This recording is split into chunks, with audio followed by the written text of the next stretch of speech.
Bueno, yo creo que yo creo que podemos empezar. Buenos días a todos. Bienvenidos a la tercera sesión del curso de dibujo y uso de software CAD para diseño de planos. Em, Aquí les dejo el formulario de asistencia también para que lo llenen. Recuerden que la asistencia es fundamental en el momento de certificación. Y bueno, el día de hoy terminaremos la parte de normativa y empezaremos, daremos algunas pautas de geometría descriptiva también. Entonces empezaremos.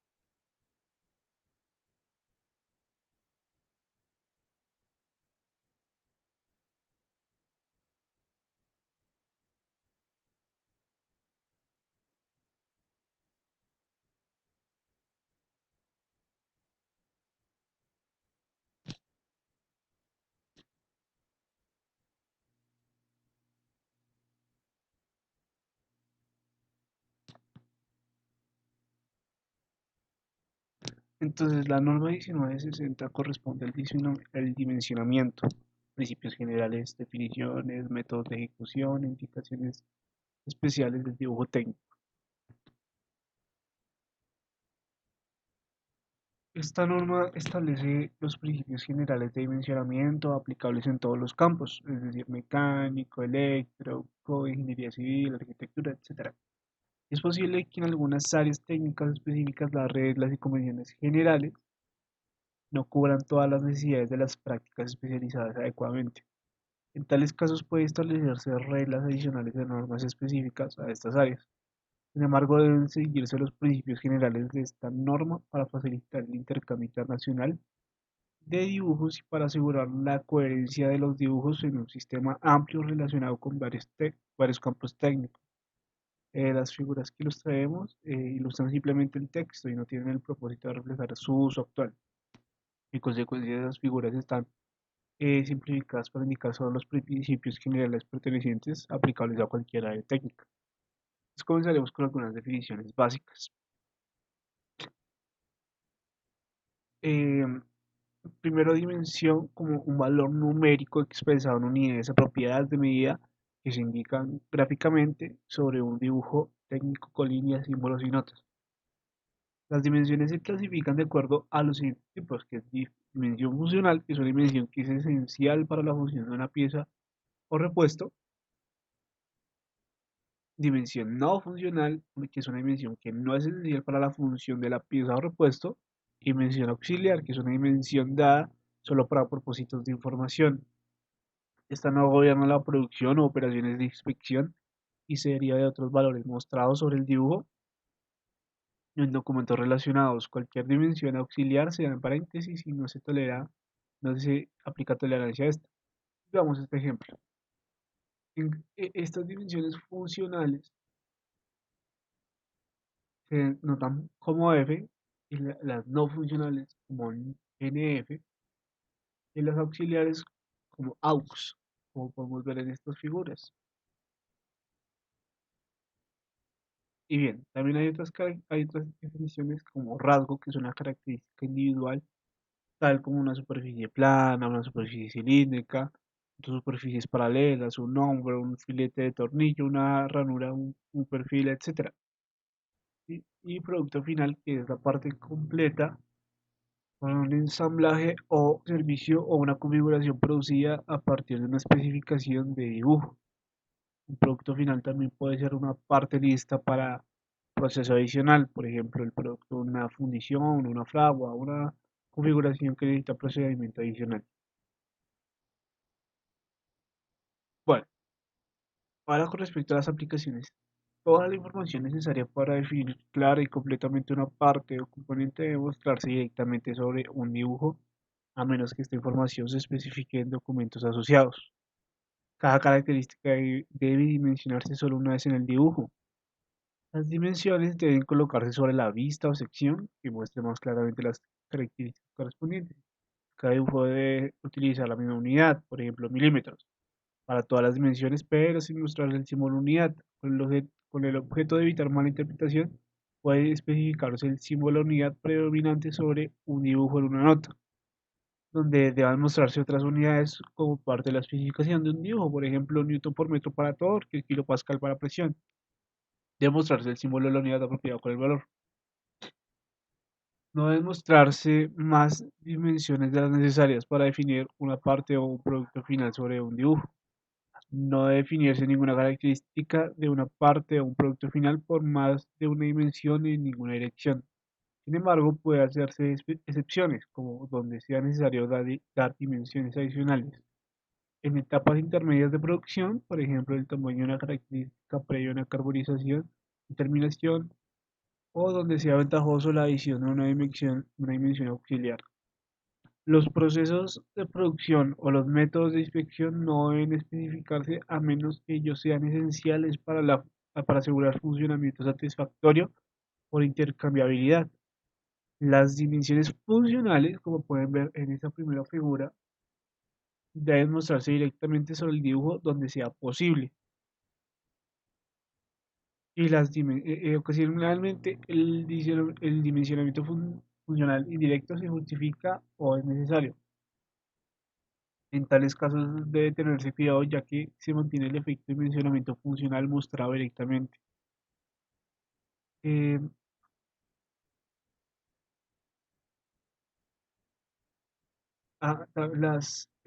estas dos figuras muestran el efecto del dimensionamiento funcional indirecto aceptable como tiene los requisitos dimensionales establecidos por esta figura anterior.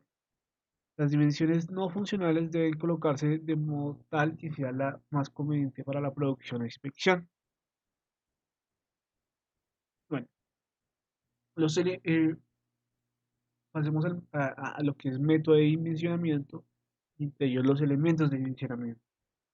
Eh, los elementos de dimensionamiento incluyen la línea de proyección, línea de dimensión, línea de guía, terminación de línea de dimensión, indicación de origen y dimensión de sí misma. Los elementos varios de dimensionamiento los iremos mirando más adelante.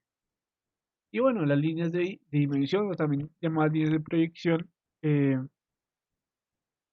eh, se trazan como líneas delgadas continuas y las iremos tratando más adelante. Por ejemplo, las líneas de dimensión deben extenderse ligeramente hacia la respectiva línea de dimensión, como pueden ver en la figura. Están las líneas de proyección, la línea de guía, el valor de la dimensión, cabeza de la flecha, indicación de origen y la línea de dimensión como tal.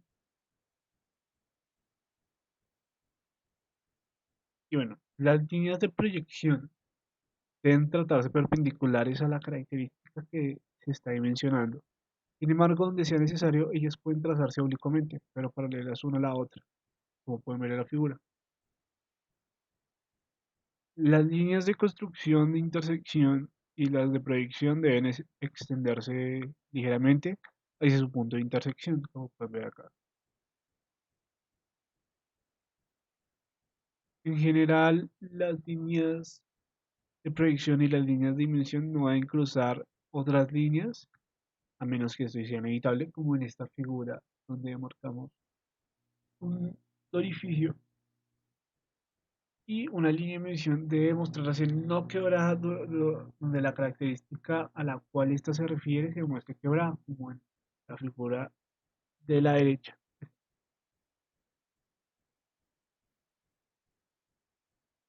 Y deben evitarse las líneas de proyección de intersección y las líneas de dimensión. Sin embargo, donde sea inevitable tampoco debe mostrarse la línea como un quiebre, así como se puede ver en esta figura. Se mantiene una constancia en cada una de las dimensiones de la figura. Una línea central o de contorno de una parte no debe usarse como una línea de dimensión, pero puede usarse en una línea de proyección. Ahora bien, las líneas de dimensión deben mostrar terminaciones señaladas, es decir, ya sean cabezas de flecha o trazos oblicuos en donde sea aplicable una indicación de origen. Entonces especificaremos dos terminaciones de línea de dimensión y una indicación de origen. Ellas son la cabeza de flecha tratada como líneas cortas, formando puntas en cualquier ángulo conveniente, incluido entre 15 y 90 grados. Como podemos ver en la figura, acá son cuatro tipos de cabeza de flecha. La cabeza de flecha puede ser abierta, cerrada o cerrada y rellena. Y la B, que es trazo oblicuo, que es tratado como una línea corta inclinada a 45 grados. Eh, esta figura grande que ustedes pueden ver acá se refiere a la indicación de origen, trazada como un círculo abierto, pequeño de aproximadamente 3 milímetros de diámetro. El tamaño de las terminaciones debe ser proporcional al tamaño del dibujo sobre el cual se usan estas, pero no más grandes que lo necesario para leer el dibujo. Solo debe usarse un estilo de terminación de cabeza de flecha sobre un dibujo simple. Sin embargo, donde el espacio sea muy pequeño para una cabeza de flecha puede sustituirse por un trazo oblicuo o un punto. Las cabezas de flecha deben mostrarse dentro de los límites de línea de dimensión donde el espacio está disponible, como podemos ver en esta figura de arriba. Donde el espacio es limitado, la terminación de cabeza de flecha puede mostrarse afuera de los límites de la línea de dimensión que se extiende para tal propósito, como podemos ver aquí en esta figura abajo.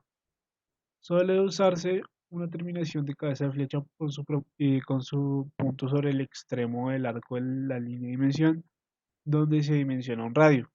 La terminación de cabeza de flecha puede ser interna o sobre el exterior del contorno, una característica o su línea de proyección, dependiendo del tamaño de la característica, como podemos ver acá.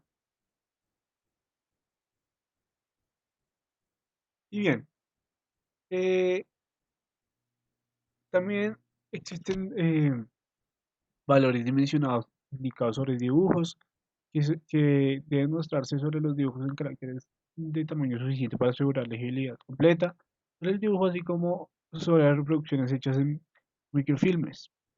Ellos pueden colocarse de tal modo que no se crucen o se separen por alguna otra línea sobre el dibujo. Y para ello existen dos simples métodos que están especificados en la norma para su para su respectiva realización. Y bueno, y principalmente existen dos tipos de dimensionamiento, que son dimensionamiento en cadena, que es este tipo de dimensionamiento que ustedes pueden ver acá, ¿sí? Las que son cadenas de dimensiones simples, que deben usarse solo donde la acumulación posible de tolerancias no interfiera sobre los requisitos funcionales de la parte. Cualquier terminación puede usarse para dimensionamiento de cadena, excepto por la cabeza de flecha de 90 grados. Y el otro es dimensionamiento desde una característica común.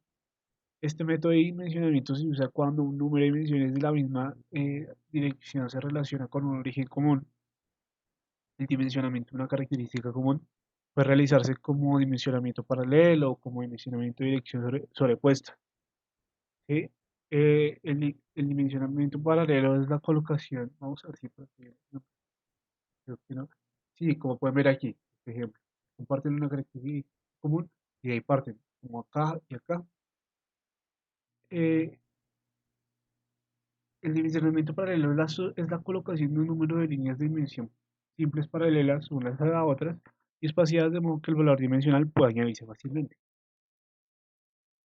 El dimensionamiento de dirección sobrepuesto es el dimensionamiento paralelo simplificado y puede usarse donde existan limitaciones de espacio y puedan ocurrir problemas de no legibilidad.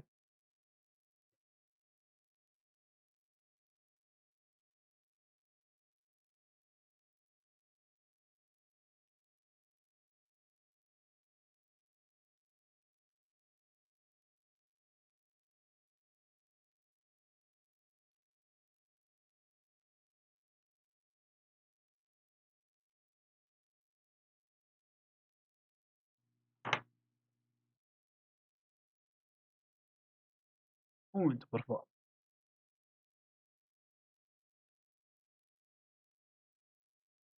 Listo, entonces ahora partimos en la norma 2058 referente a la lista de ítems.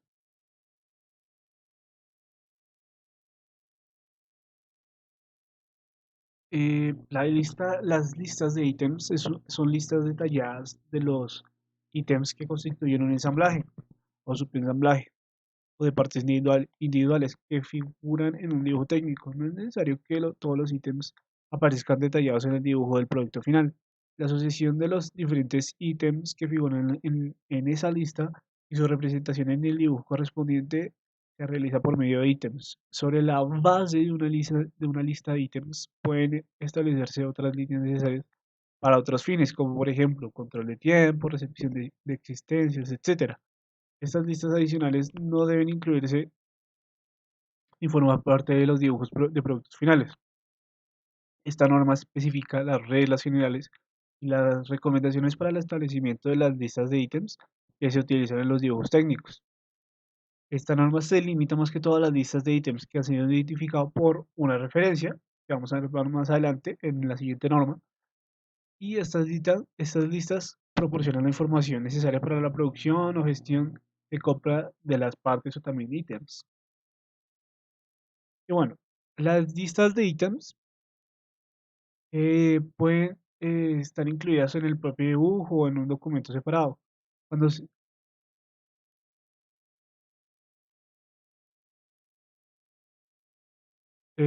cuando se incluye en el dibujo, la posición de la lista de ítems debe ser tal que pueda ser leída en dirección de observación del dibujo.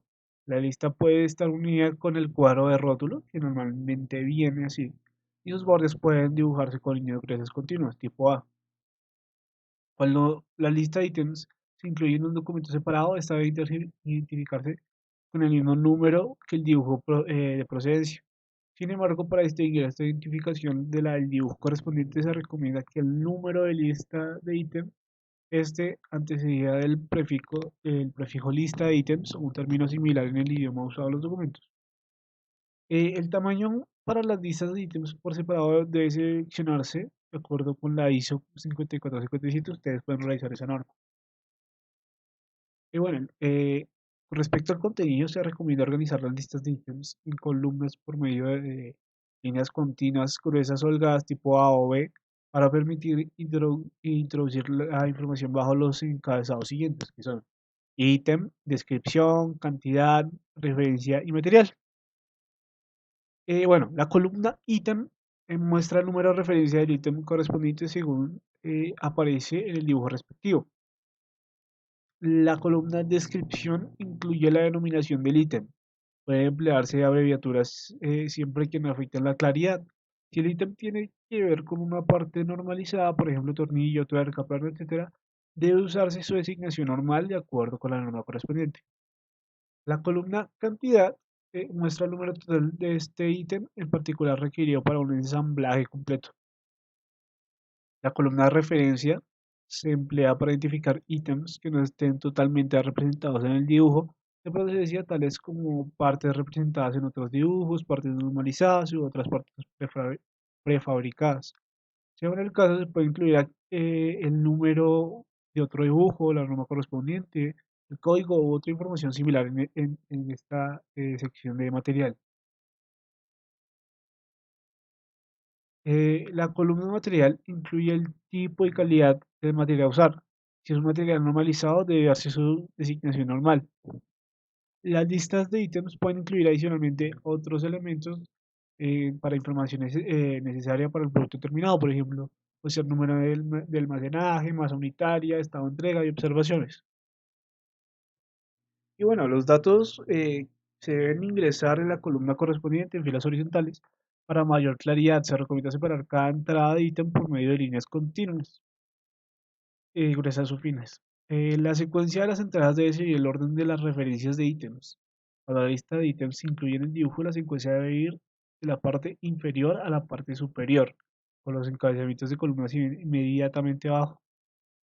En listas de ítems por separado, la secuencia debe ser de parte superior a inferior, con los encabezamientos de la parte superior. Las entradas pueden ingresarse rotuladas a mano, con planillas o con cualquier otro medio apropiado, usando preferiblemente letras mayúsculas según se especifica en la norma 1782, que también pueden consultar. Para cualquier rotulado, incluidos los hechos de forma mecánica, también deben consultar la norma 2496. Bueno, seguimos con la última norma que vamos a ver a profundidad, que es la norma 2099 de referencia, que se basa en la referencia a ítems, ¿sí? Entonces, esta norma proporciona reglas generales para la aplicación y la representación de referencias de ítems en dibujos técnicos.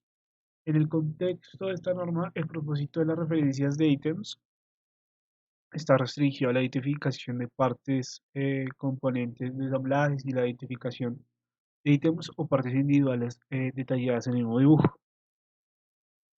Eh, y bueno, se recomienda que las referencias de ítems sean asignadas en orden secuencial a cada parte componente de un ensamblaje y o ítem detallado en el dibujo.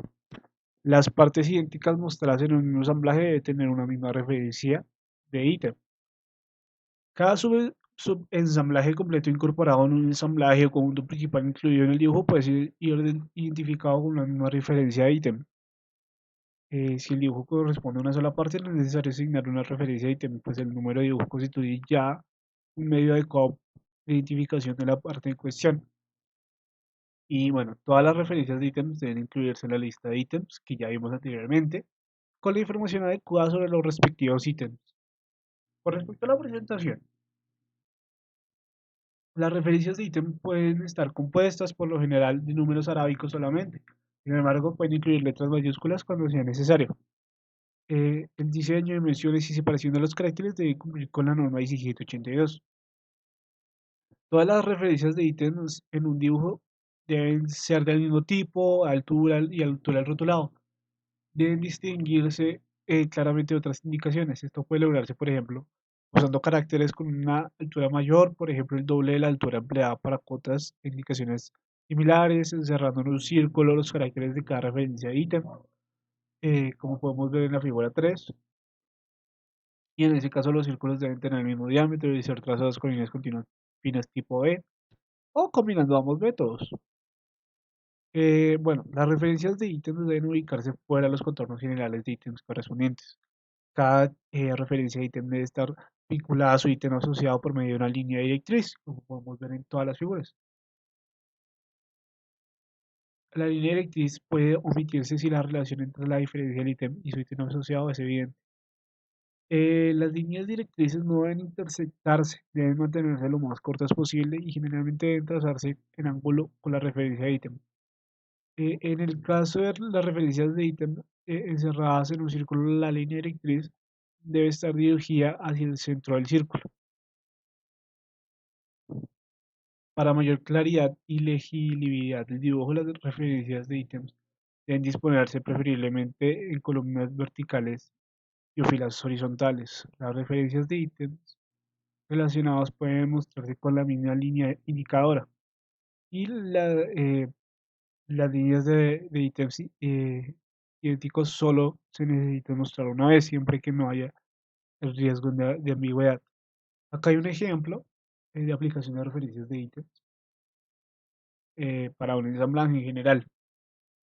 Entonces, como podemos ver, ya hemos dicho que las referencias de ítems relacionadas pueden mostrarse con la misma línea directora, como es el caso de los ítems 8, 9, 10 y 11, ahí mostrados en la figura. También decir que las referencias de ítems idénticos solo se necesitan mostrar una vez, siempre que no haya riesgo de ambigüedad. Debe optarse a un sistema de numeración clara, de acuerdo con el orden de montaje probable, de acuerdo con la importancia de las partes componentes, subensamblajes mayores, partes menores, etcétera, o de acuerdo con una secuencia lógica. Y bueno, con esto no, sacamos la profundidad de cada una de las normas NTC, pero hay más normas a mostrar, que son estas. Norma 1957, que se refiere al método para indicar la textura de superficie. Si usted quiere mirar cómo es la demostración de superficies del dibujo técnico, además de su referencia, porque es necesario referenciar texturas, puede indicarse esta norma. Eh, La 1993 es dimensionamiento de principios generales, es un complemento de la norma 1960, en la que vemos unas bases de dimensionamiento general. Si quieren profundizar más con respecto a esto, también pueden referirse. La 2048, que es más enfocada a dibujo industrial, se refiere a orificios de centrado y cómo se expresan en el dibujo. La norma 2130 se refiere, es un complemento de las tolerancias geométricas que ya habíamos visto y habíamos eh, hablado en una norma de esta. La 2527 que se refiere a la documentación técnica de productos, específicamente de escritura, cómo se escriben los productos, tanto los rotulados como en las listas de ítems. Usualmente para el dibujo, para CAD, pues ya estamos hablando de computador, entonces por lo tanto no es tan necesario pues, el hecho de tener escritura y signos diacríticos como es en la 2528, ¿sí? Entonces, esta norma por eso no la tocamos tanto, pero digamos en dibujo técnico es bastante necesario cuando estamos hablando eh, de realizar planos a mano. Y por último, la 2529 que se refiere a tolerancias geométricas. Bueno, ahora comenzamos con otro tema grande con respecto al dibujo técnico, que es la geometría descriptiva. La geometría descriptiva se dedica al estudio y la representación de cuerpos y formas espaciales sobre una superficie plana. Para resolver el problema de pasar elementos tridimensionales a una superficie bidimensional, utilizamos la temática de proyecciones que entran dentro de este estudio grande de geometría descriptiva y por lo tanto es importante tenerlos en cuenta. Y bien, proyecciones. Llamamos proyección de un punto sobre un plano a la intersección con este de la recta proyectante que pasa por el punto y por el centro de proyección, ¿sí? Es decir, si ya tenemos un punto A que está demarcado en rojo, su representación o proyección en un plano sea A' con respecto a un punto eh, o A que pasa por esa recta, ¿sí? Entonces, elementos a proyectar, elementos de una proyección, que pena, elemento a proyectar A, el centro de proyección O, y rectas o rayas proyectantes que son R, U, o AA', y el plano de proyección P. Y bueno, existen dos tipos de proyección básica, de las cuales ahí empezaremos a tratar los diferentes tipos de sistemas de representación. El primero es la proyección cónica, en el cual el centro de proyección es un punto propio, ¿sí? Este tipo de proyección tiende a ser eh, el que más se asemeja a la visión humana, ¿sí?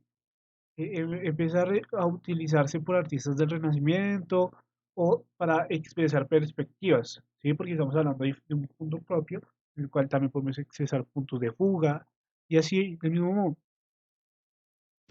Hoy en día este tipo de perspectiva se utiliza para arquitectura e interiorismo y el otro son proyecciones cilíndricas, ¿sí?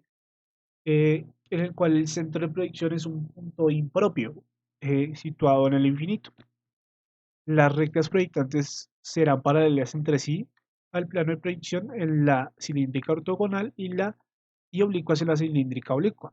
Entonces, vamos a ver, este primer tipo se llama ortogonal y este oblicuo. Entonces, vamos a entender la axonométrica como un sistema de representación ortogonal.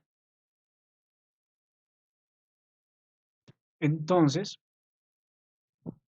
la axonométrica es un sistema de representación gráfica que consiste en representar elementos geométricos o volúmenes en un plano mediante proyección paralela, referida a tres ejes ortogonales, como ya lo habíamos mencionado, de tal forma que conserven sus proporciones en cada una de las tres direcciones del espacio: altura, longitud y profundidad.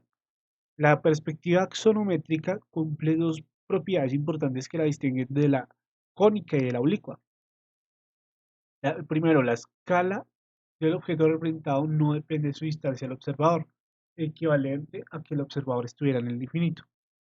Y la segunda, que las líneas paralelas en realidad son también paralelas en su representación axonométrica. Vamos a ver los diferentes tipos de representaciones axonométricas.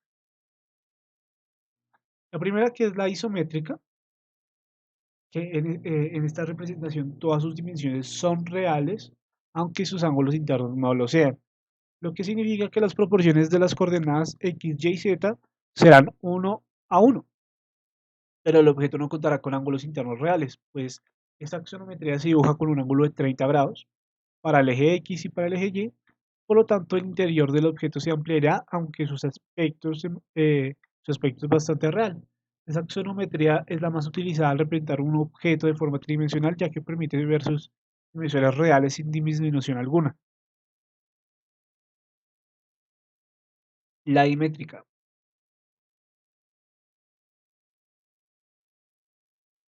Los tres ejes principales ortogonales que se utilizan para el trazado del dibujo poseen dos ángulos con la misma amplitud y el tercero de amplitud diferente.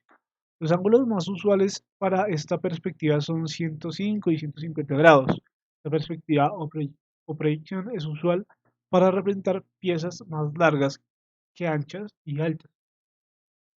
Y por último, la trimétrica, que se utiliza para representar volúmenes, en la cual el objeto tridimensional se encuentra inclinado con respecto al plano del cuadro, de forma que sus tres ejes principales experimentan reducciones diferentes.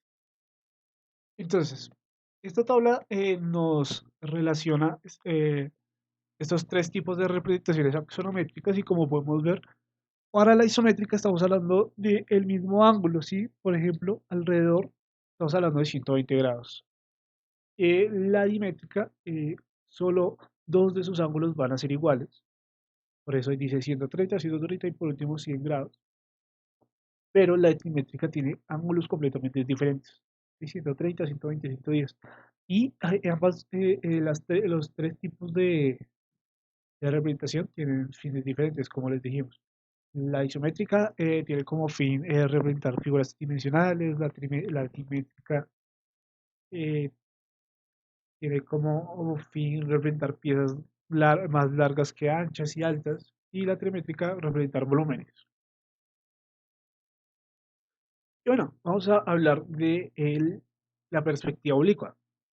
En la proyección oblicua, la vista se produce mediante proyecciones paralelas que forman un ángulo mediante de 90 grados con el plano de proyección. Es como una vista imaginaria sin base ortogonal. Y por lo general, una cara se coloca paralela al plano de apariencia, eh, plano de la figura, y las líneas se toman a 45 grados. Esto da una vista que en apariencia es tridimensional, aunque muestra la cara frontal y una o más caras adicionales en su objeto. Los dibujos oblicuos difieren del dibujo isométrico en que dos de los ejes siempre son visualmente perpendiculares entre sí, donde la tercera, el eje que se aleja, está en un ángulo conveniente con la horizontal, tal como 30, 45 o 60 grados. Los dibujos oblicuos son con frecuencia más flexibles y tienen ventajas sobre el dibujo isométrico, pues los trazos circulares o irregulares en la cara frontal muestran su forma real y la distorsión se puede reducir escorzando las medidas a lo largo del eje, se aleja y además hay más opciones para elegir la posición de los ejes. Entonces, con respecto a la proyección oblicua, hay dos tipos de sistemas de representación.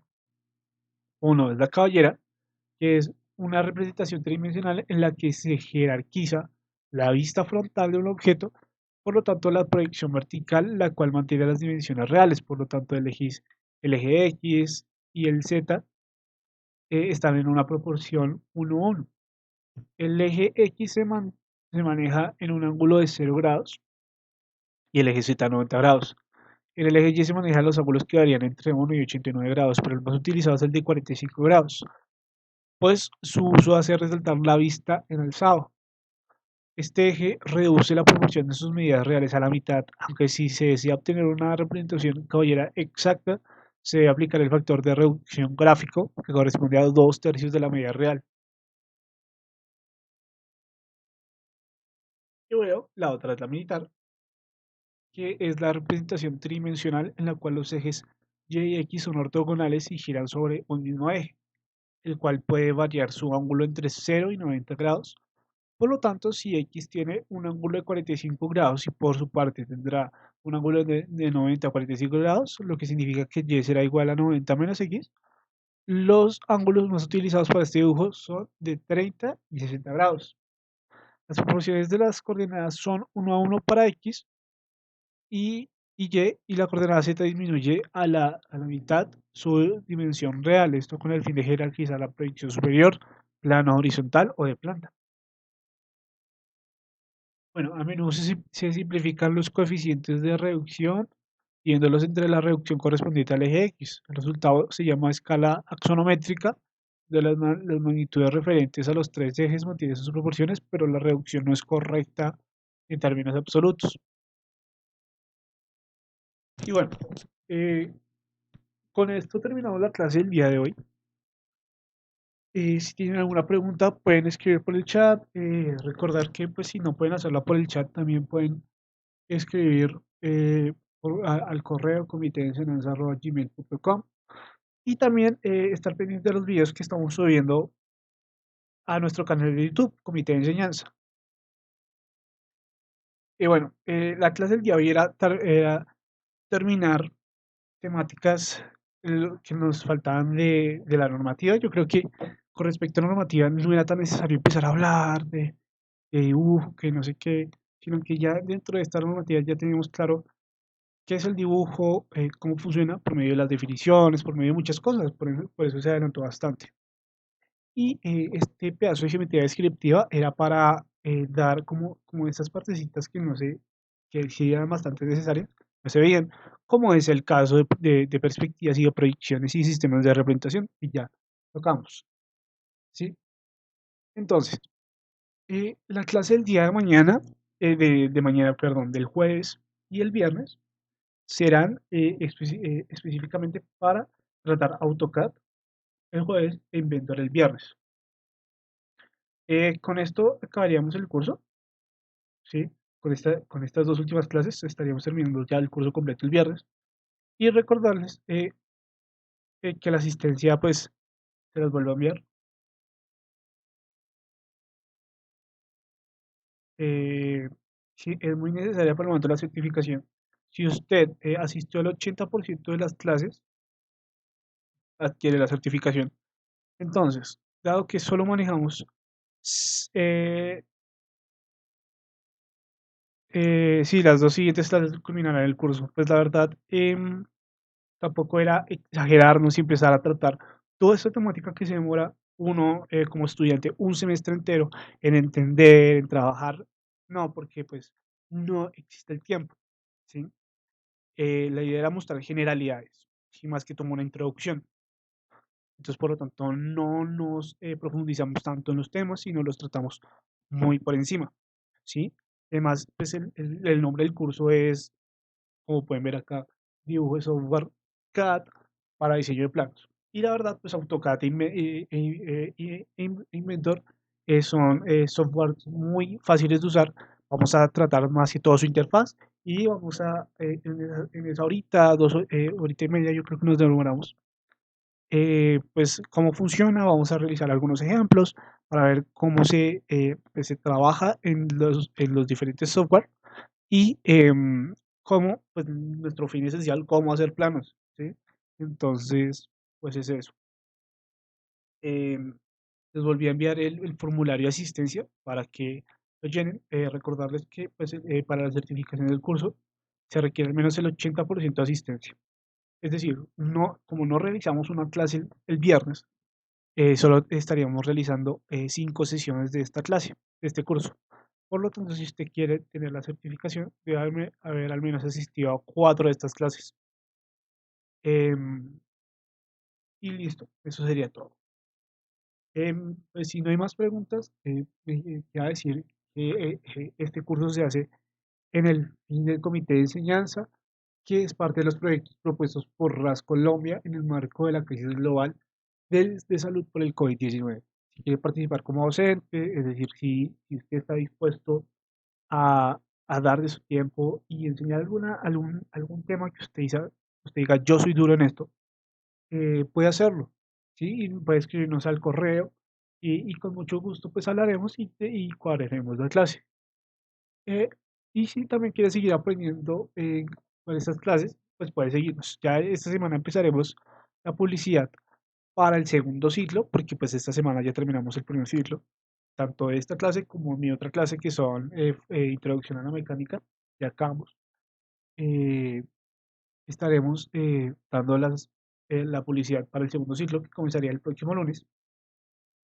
Pues con temas como hidráulica, que es un tema súper chévere, y Firebase, que es un método de programación.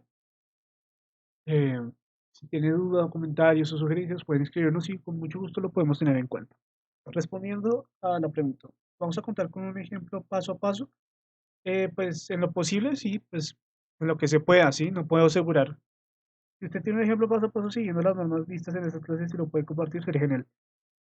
Lo que se vea en la clase, sí, sí, sería bastante genial, pero pues también depende de nuestro tiempo y de todo, sí. Entonces, lo que se pueda ver.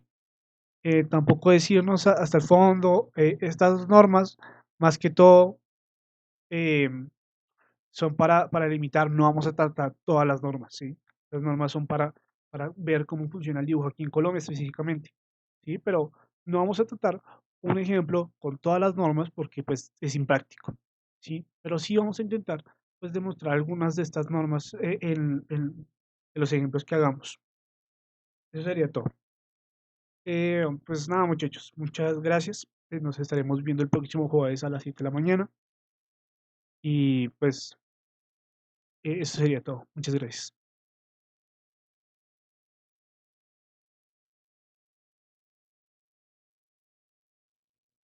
Sí, claro, ya te mando el link al que se salió.